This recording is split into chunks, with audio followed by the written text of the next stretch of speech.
vamos aproveitar essa palestra quase que exclusiva. Vamos fechar os nossos olhos e levar os nossos pensamentos ao nosso Pai Celeste, ao nosso Mestre Irmão Jesus, aos nossos bons amigos espirituais, que eles estejam aqui presentes conosco, nos intuindo bons pensamentos, que nós possamos ouvir as palavras do nosso irmão, refletir sobre cada aprendizado, sobre o que nós podemos levar para as nossas vivências do dia a dia e que possamos sair daqui renovados, acolhidos para as nossas batalhas diárias. Que assim seja. Que assim seja. Boa noite a todos, sejam bem-vindos com o coração quente, já que o corpo não está tanto, né? Eu escolhi novamente o Código do Monte, estou meio viciado nesse livro, porque os temas são simples e é o que a gente vive no nosso dia a dia. E aí, vou falar sobre as relações afetivas.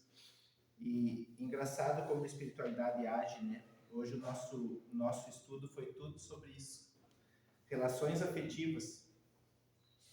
E cai no lugar comum que é o casamento, né? Que são as relações pessoais dentro de uma vivência, de uma casa. Eu compreendo que relações afetivas têm a ver com o nosso ser dentro da sociedade. É como a gente anda com as pessoas que a gente encontra. Então ela é bem mais ampla, mas aqui no tema do livro vai falar mais sobre a relação de casal. A espontaneidade, que deve caracterizar qualquer relacionamento, é peça-chave para a comunicação sincera entre as pessoas. Quando perdemos a espontaneidade, desaparece a confiança no outro e em nós mesmos. Comumente, as relações afetivas entre casais fracassam na medida em que o relacionamento torna-se engessado e pouco criativo. O psicanalista gaúcho Gley Costa fez uma colocação interessante. Creio que a pessoa mais adequada, mais agradável para se conviver é aquela que tem, numa medida certa, 1/3 de criança para brincar, 1/3 de adolescente para ousar e 1/3 de adulto para assumir responsabilidade e pagar as contas. O indivíduo adulto, para ser saudável, precisa conservar em si mesmo a sua criança interior. Permanecer não totalmente criança ou adolescente, mas também não só adulto. Nessa questão de relacionamento, né, quando a gente fala, como a gente, hoje ali no estudo também está falando sobre isso. Antigamente, quando os casais se encontravam, existia uma fase, né? Era a fase do namoro, que tinha um tempo, depois vinha a fase do noivado, para depois o casamento. E dentro dessas fases, era o conhecimento da pessoa, com quem tu está caminhando. As pessoas se mostravam, né? Não era só no início, quando eu conheci fulano porque ele era bonito, porque ela era bonita. Não era assim, né? Aí tinha o dia a dia. Então eu acho assim, que embora houvesse muita dificuldade nas relações daquela época, várias causas aconteciam nessas partes, os casamentos eram mais duradouros porque se compreendia mais o outro. As pessoas aceitavam mais as dificuldades do outro. Nessa parte que fala sobre 1/3 de cada um, como nos falta às vezes as brincadeiras, né? E aí eu estava pensando hoje, quando estava estudando, me veio na cabeça que como que a gente é para os amigos, né? Como a gente aceita mais as questões com os amigos, as brincadeiras que vêm dos amigos e não consegue aceitar dentro de casa. Aí torna ofensa, mesmo a brincadeira que é dada na rua, dentro de casa se torna ofensa. É nós que estamos na incompreensão, eu sempre penso isso, né? Eu vejo claramente assim, que todas as questões estão dentro de nós, todas elas. Então é nós que definimos que a outra pessoa é grossa. E aí hoje nós comentamos sobre isso também, né? Sobre o não. Como dizer não é libertador para quem diz. Mas para quem escuta o não, a gente tem que saber dizer aquele não, né? A gente tem que dizer um não com alguma coisa ou um não simplesmente. Mas aí conhecendo a outra pessoa, sabendo que aquela pessoa é mais sensível ou não. Isso tudo nos torna seres relacionáveis para viver dentro dessa sociedade que a gente vive. Como que eu me coloco dentro de um grupo? Só aceitando que o grupo me determina? Me permito a isso dessa maneira e vou para casa e durmo tranquilo? Ou me coloco como ser normal e isso eu não gosto, mas isso eu gosto. Se nós fizermos dessa maneira, eu sou parceiro. Se não, eu vou ir para casa. E está tudo certo, como a gente falou hoje lá. Porque a relação que a gente se coloca, a maneira como a gente entrega para o outro aquele carinho, aquela compreensão, ela tem que vir de dentro da gente verdadeiramente. Eu tenho que realmente expor que eu estou contente com aquilo. Senão a gente não está aprendendo nada. E aí, como eu falo sempre, todo problema que eu crio na minha vida eu tenho que resolver. Aí depois eu corro atrás para resolver, né? Essas são as questões que a gente vai levando. Nos relacionamentos, percebemos muitos fracassos conjugais pela falta da capacidade dos parceiros afetivos brincar no dia a dia. Falamos do brincar no sentido de tornar divertida a relação, atrativa, criativa. O que vemos são casais com rotinas massacrantes que levam as relações ao desgaste e ao empobrecimento. A vida de responsabilidades e a continuidade do dia a dia comum contribuem para os casais entrarem numa acomodação perigosa em suas vidas afetivas. O resultado do cotidiano sem criatividade, geralmente, é o desinteresse mútuo ou os desentendimentos. E aí a gente volta a essa questão, né? A gente cria nossos desentendimentos do nada, às vezes, porque tu tá hoje, voltando, a Ana no estudo, ela sempre me faz eu me dar conta que estou vivendo hoje. Porque as relações que foram mudando com o tempo nos trouxeram para esse entendimento do que são esses contatos de hoje. Como a mulher teve que sair para trabalhar fora, que era um tempo, vou colocar aí, 20 e poucos anos atrás, 30 anos atrás, não era tão necessário como é hoje, né? Pelas condições até da família. Então a mulher se tornou provedora. No momento que a mulher se torna provedora, ela também está trazendo problema de fora. 30 anos atrás, os problemas eram só os caseiros. Então os problemas caseiros eram o quê? Um filho que estava doente, né? Ou a empregada que ajudava lá na casa não foi trabalhar aquele dia. Então eram relações mais pessoal. O marido, que era um provedor, que tinha que trazer o dinheiro para casa, trazia algumas coisas da rua para discutir em casa. Não era tudo. Então não era tanto essa problemática que a gente se encontra hoje, né? Das relações estarem se quebrando, porque os problemas de fora estão vindo junto com o casal.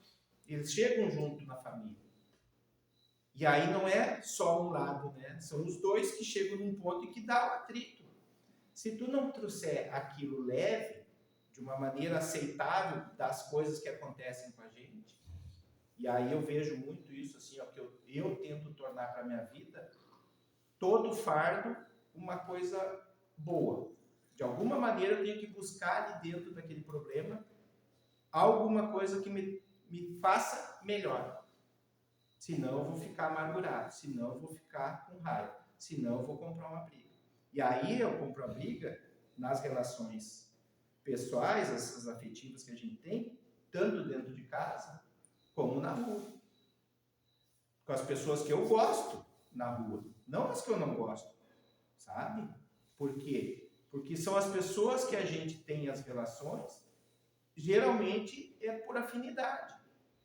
É com quem a gente troca uma ideia, que escuta, que a pessoa é capacitada para te dar uma luz. Então é com essas que a gente acaba se atritando. Por quê? Por causa de uma palavra errada. Estou com raiva, né? Aquele problema chegou no momento que eu não estava preparado para receber. Então, essas dificuldades que a gente carrega no nosso dia a dia, até chegar em casa, eu preciso largar na rua. Nem que eu pegue no outro dia para resolver, mas até eu chegar na minha casa, eu preciso. Sabe?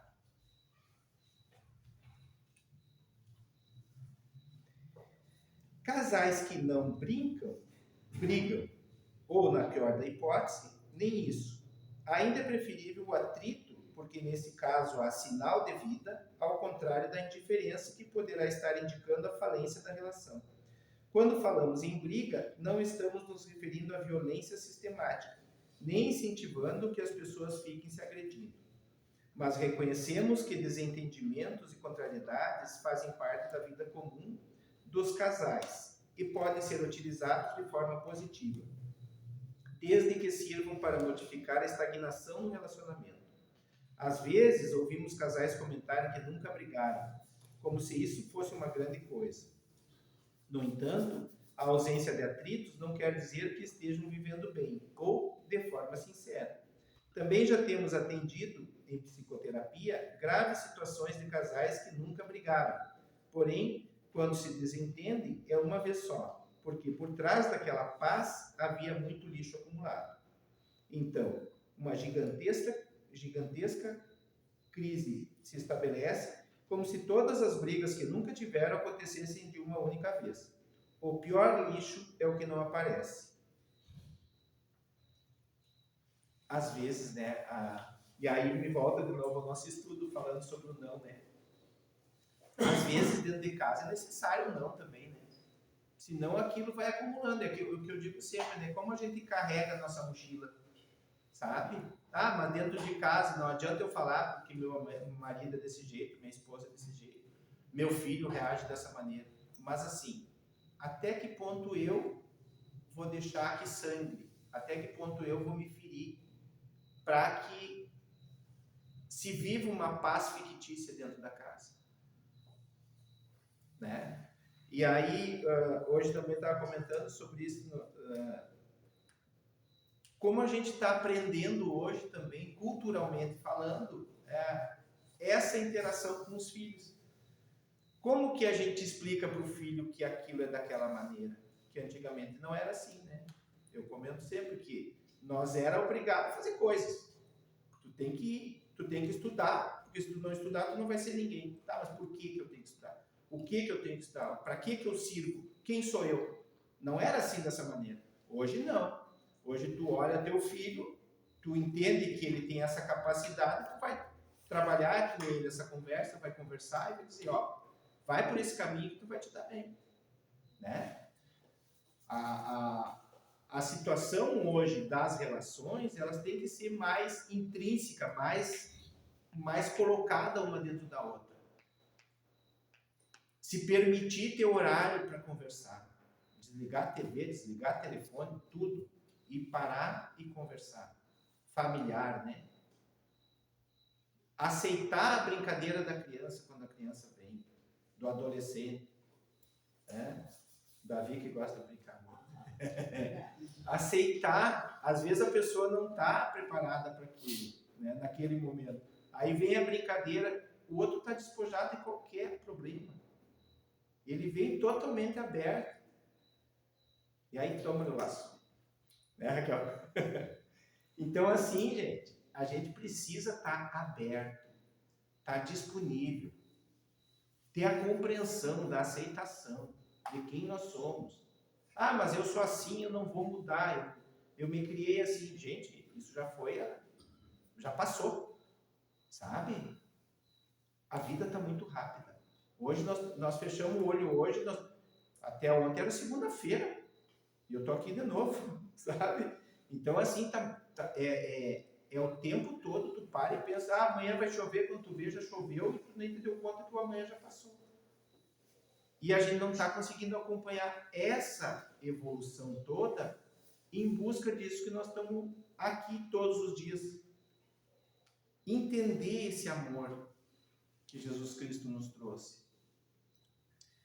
Eu tenho algumas contestações sempre sobre essas questões espirituais, porque eu entendo que Deus, Ele te permite tudo que tu queira fazer. Ele não te julga por nada. É nós que criamos as nossas consequências. Se eu escolho viver com alguém, eu tenho que ter consciência disso. Que não é só viver com aquela pessoa. É viver com os familiares daquela pessoa. É viver com os amigos daquela pessoa.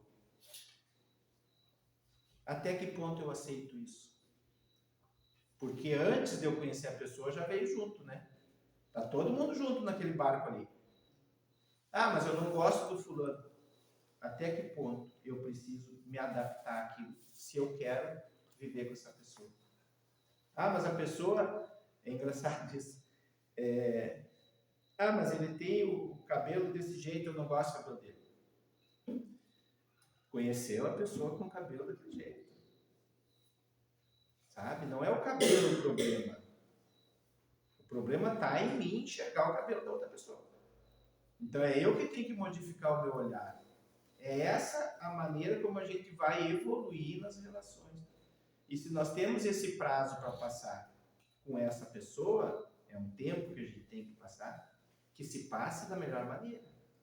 Que se viva intensamente aquele amor, aquele carinho, aquela compreensão, aquele acolhimento de cada um. É uma estrada, gente. E a gente escolhe. As pedras que a gente coloca na nossa frente, somos nós que escolhemos. Eu vou passar por cima ou eu vou fazer o desvio.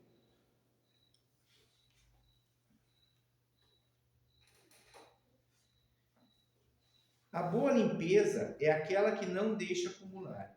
Deixamos uma casa muito tempo sem uma boa faxina e quando vamos fazer a limpeza, certas sujeiras estão grudadas nos móveis. Algumas vezes não é mais possível removê-las. Relações que ficam sem faxina por muito tempo também ficam com sujeiras grudadas. Por isso, o melhor é conservar o dinamismo, mover as peças de lugar, não deixando que estas fiquem estanques. Agora estamos falando aqui dos móveis e das pessoas ao mesmo tempo, tá? Quando não mudamos, estagnamos. E para mudar, é imprescindível uma boa dose de infância dentro de nós. É isso, né? Eu sempre falo também sobre mexer na casa, né? Como traz energia boa tu modificar os móveis de lugar. Mesmo que aquilo não fique bem naquele dia, mas no outro dia tu vai lá e reformula de novo. É como se fosse uma nova casa, sabe? E aí a tua espontaneidade, a tua alegria, ela vem junto na relação. Por incrível que pareça. Eu tô sempre lá em casa, volta e meia eu mexo e a mãe fica brava, porque eu tenho que cuidar dela, né? Aí ela fica brava que aquilo tá atrapalhando o caminho dela. Mas é interessante assim, ó, como a gente revive a cada momento, sabe? Pintar uma peça, às vezes, mas eu não gostei dessa cor, vai lá e pinta de outra cor. Aí o outro, mas que cor tu escolheu? Não sei o que, tá, mas deixa aí, depois nós trocamos, sabe? Essas questões pessoais da gente, assim, ó, a gente é muito arraigado, aí que eu falo, né, da cultura, a gente traz essa cultura, sabe? A gente recebeu de pai, de mãe, de avô, sei lá, familiar, né? E aquilo entra como uma raiz e te pega assim e tu não consegue te libertar. E aí as nossas terapias. Eu digo que aqui no centro é uma terapia, porque é uma troca de informação. A gente recebe a minha informação hoje, eu tive que estudar, eu primeiro recebi a informação para trazer. Então eu também fiquei questionando sobre as minhas atitudes, de como eu posso me movimentar dentro dessas relações que eu tenho, sabe? Tem amigos queridos que me chamam e eu fico dando desculpa que eu não vou. Por quê? Né? Então eu tenho que rever esses conceitos que eu carrego. Assim, tá frio hoje, né? Até para vir para cá. Eu quero ficar em casa acomodado. Mas e aquela pessoa, será que eu estou precisando dela ou ela está precisando de mim? Será que não era bom nós se abraçar, se encontrar? Né?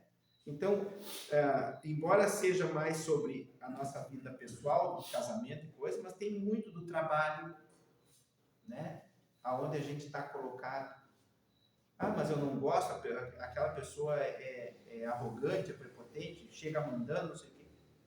Que problema será que ele tem? Será que eu vou parar uma hora para olhar assim? Mas o problema não é meu. Mas será que eu não estou colocado ali, naquele lugar, naquele momento, para auxiliar? Será que eu não posso estender a mão ou escutar? Não, mas eu não me permito isso. Então, o que está fazendo? Qual é a evolução que eu estou tendo? Por que eu estou aqui na Terra nesse momento? Se eu não puder me doar um pouquinho. A benevolência não está só no rancho, na cesta básica, na roupa que eu estou doando. A benevolência está na entrega do amor fraternal. Essa é a verdadeira, porque eu comprar uma cesta básica no mercado e trazer para quem está necessitado, sem sentir nada, que valor que tem? Não carrego nada? Então eu tenho que sentir que aquilo realmente é um ato caridoso meu, que eu estou me tornando uma pessoa melhor. É o meu sentimento comigo, sem colocar valores, né? Essa é a nossa necessidade. Se eu consigo ser benevolente fora de casa, é muito mais fácil ser dentro de casa. Aí tudo fica perfeito, né? Aí a gente dorme bem. Uma das características do envelhecimento é o enrijecimento das estruturas. Enrijecem-se as articulações, a pele, os cabelos, ficam mais ressequidos e os vasos sanguíneos menos flexíveis. Daí a necessidade de atividade física durante a existência, para nessa fase da vida ficar minimizando esses prejuízos.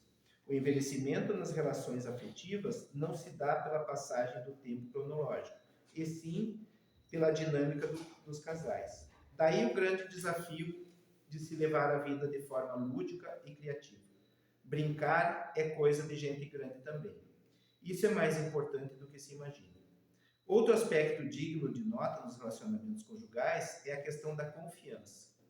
É tão difícil confiar no outro? Não. Deveria ser assim, porquanto as pessoas se escolhem livremente, na maioria das vezes. Com o passar dos anos, é frequente entre os casais que surge a desconfiança, o policiamento da rotina e dos passos do parceiro com a permanente suspeita de que ele não é confiável. São relações em que predomina o controle de um sobre o outro, em que o sentimento de posse vai gerando desgaste e ressentimento. A perda da liberdade pessoal com o cercamento da possibilidade faculta o surgimento da necessidade de ocultar fatos e pensamentos, quando não há o hábito de mentir para evitar aborrecimentos, o que propicia mais desconfiança quando descoberta a contradição. Gradativamente, os casais tornam-se praticamente inimigos. A questão da confiança, eu acho que é a base de tudo, o respeito, né? A base de tudo, de qualquer relação. Se eu não consigo respeitar o meu amigo, se eu não consigo entender que nós somos diferentes, andamos no mesmo caminho, trilhamos o mesmo passo, mas somos diferentes. Se eu não respeitar ele, por que eu ando? Não é assim? Nos casais, a mesma coisa. A confiança, ela vem do respeito. Por que eu preciso mexer na bolsa da esposa? Por que eu preciso mexer na carteira do marido? Para saber o que ele está gastando. Ou para saber o que ela está gastando. Está muito ultrapassado agora no aplicativo. No aplicativo. Pois é, agora no Pix. Sabe? Mas por que eu preciso ir lá? Aonde que eu preciso chegar? Eu estou muito nos anos 40, eu acho. Sabe? E essa busca que a gente tem que ter nas relações. Eu creio que a pessoa que está ali está porque quer. Na sua necessidade. Eu quero viver com essa pessoa, eu quero morar ali dentro daquela casa, eu quero participar das coisas que a outra pessoa participa. Porque se não é isso, para que está? Se é pelo bem material, racha ao meio. Divide e vamos embora. Cada um segue o seu caminho. Né? Mas não tem necessidade de se perder o respeito a tal ponto em que se comecem as ofensas, as agressões verbais. Hoje, né, a Ana comentou no estudo, então, a coisa está feia, estão matando direto, gente. Não é nem por coisas muito graves, assim, é por besteira, tu para para pensar, é uma palavra mal falada naquele momento e o outro já está estourado, né? Não vamos além daquilo, deu? Sincero. Foi ontem estava escutando na Gaúcha, um senhor de 75 anos matou uma senhora de 72, eu acho que foi. Depois de uma vida inteira, sabe? Que ponto chegamos? Que não... Aí eu ainda comentei com a mãe, disse, ele aguentou firme durante 70 e poucos anos. O que será que não aconteceu, né? Numa visão mais suave da questão, mas nós estamos realmente perdidos nesse ponto. Adolescente matando 16 anos, acho que tinha. Matou a namorada que tinha 14 anos.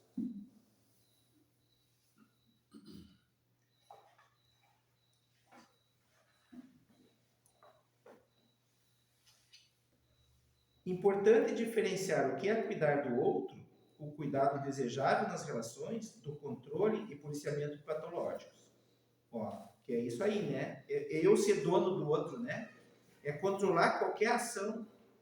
A pessoa sai para comprar um café e a outra pessoa, não, tu vai. Por que tu vai essa hora? Não, mas eu não preciso, sabe? Até que ponto isso aí gera os ciúmes, né? A desavença vem por causa disso.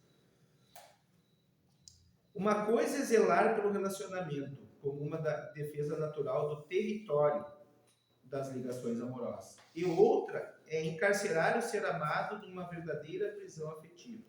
O resultado desse aprisionamento é o rancor e a mágoa, até porque todo encarcerado abomina o seu carcereiro.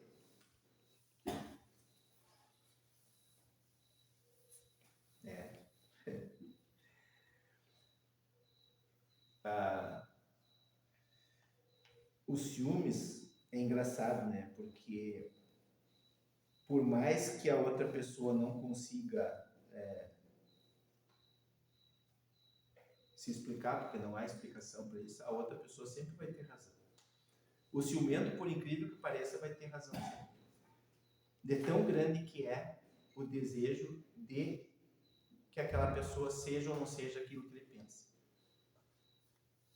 E aí, nas relações, vai acontecer que a pessoa que passa pelo processo, ela vai acabar fazendo aquilo que a outra pessoa deseja, por incrível que pareça.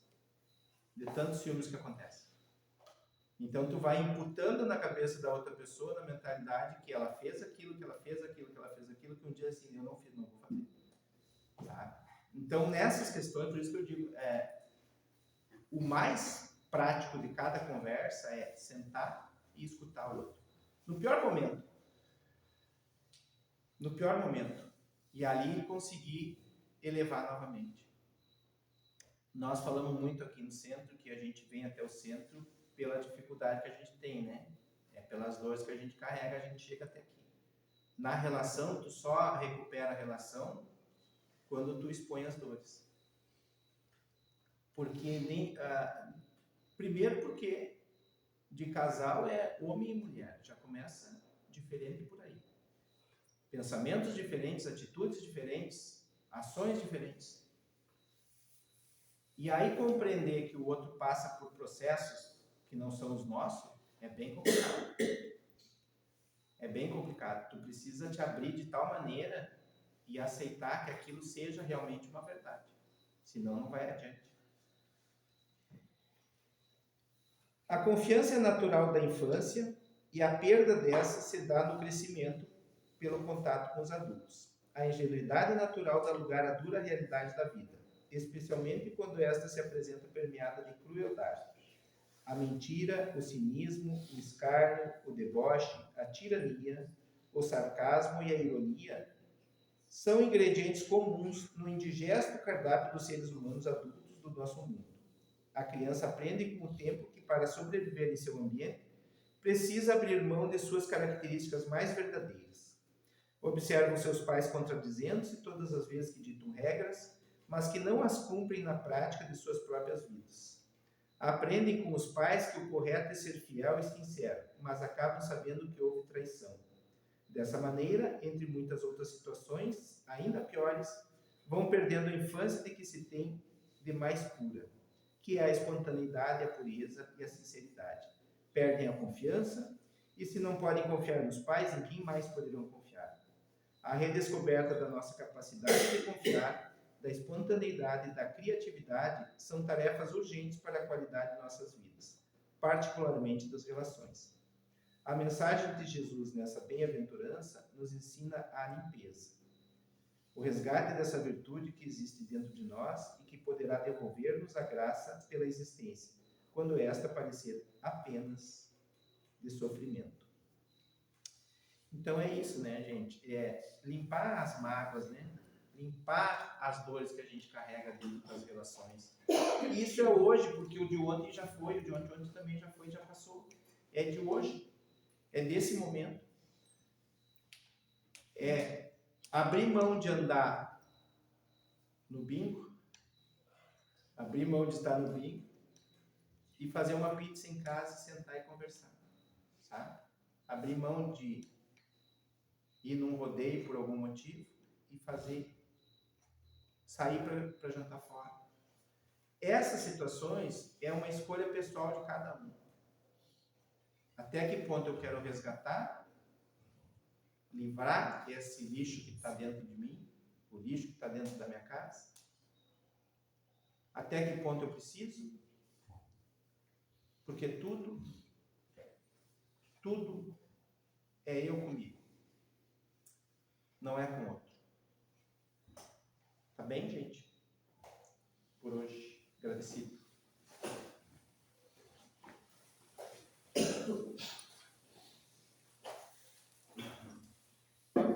Vamos fazer nossa prece de agradecimento por mais esse momento de reflexão, por podermos estar aqui em conexão com a espiritualidade superior e que possamos também levar para as nossas casas essa conexão, para todos os lugares que nós formos, sabendo que nós sempre somos auxiliados conforme o nosso merecimento, que a espiritualidade está sempre querendo nos ajudar, nos amparar, que basta que vigiemos os nossos pensamentos, elevemos os nossos pensamentos a Jesus, sigamos o seu exemplo. Pai nosso, que estais no céu,